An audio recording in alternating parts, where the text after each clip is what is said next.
I'm Warren, he's Charlie. He can hear, I can see. We work together for that reason. Warren and Charlie may be smart enough to have guessed that the first question will be about topic A, which is Goldman Sachs. Clearly, Goldman Sachs has lost reputation because of the SEC's action. Could you tell us your reaction to the lawsuit, your reflections in light of it about Berkshire's large investment in Goldman?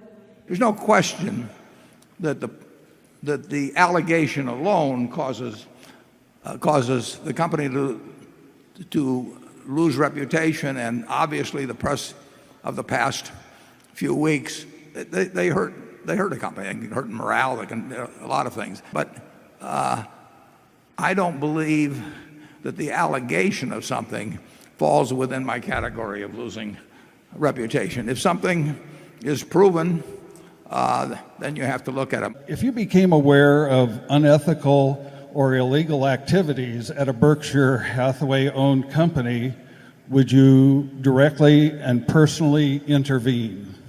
Sure, we have to jump in.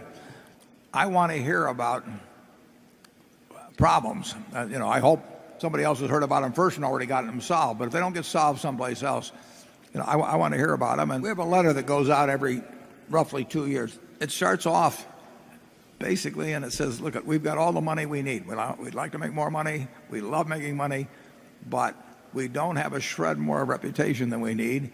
And we won't trade reputation for money. It's a really interesting situation because Greece, they are a sovereign country in terms of their own budget, but they can't print their own currency. They've got the euro.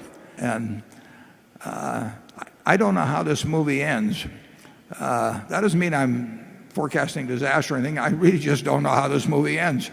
And I try not to go to movies like that if I can. What did you think of Kraft CEO Irene Rosenfeld's $26.3 million compensation package for services, including her leadership in completing the Cadbury acquisition and selling Kraft's North American frozen pizza business?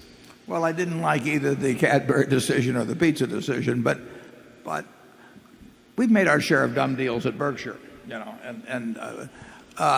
so I've gotten more tolerant of other people. And incidentally, the fact I think it's a dumb deal doesn't for certain make it a dumb deal, but I think the odds are it was a dumb deal. And you will have an absolute army of lawyers, investment advisors, public relations people, all of whom will have a strong economic interest in having you push ahead on deal after deal after deal, regardless of how the shareholders come out. I mean, it's the way it works.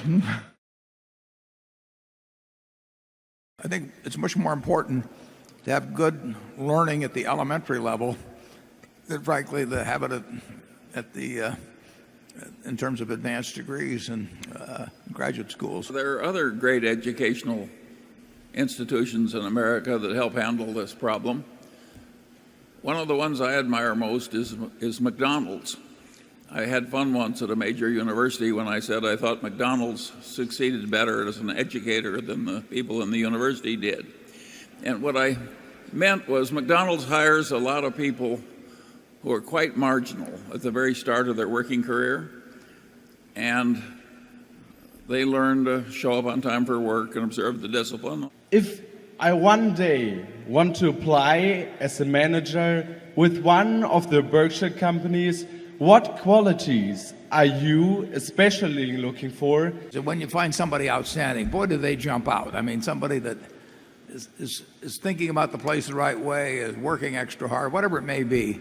In terms of generally advancing within organizations, I think you'd be surprised at how little competition you really have if you start thinking like you would if you were an owner of the place and working like you would if you were an owner of the place, and pretty soon you may be running something. I am looking for your fundamental or unified theory of management and life. It's pragmatism. Good sense when something is working very well to keep doing it. So I'd say we we're demonstrating what might be called the fundamental algorithm of life. Repeat what works.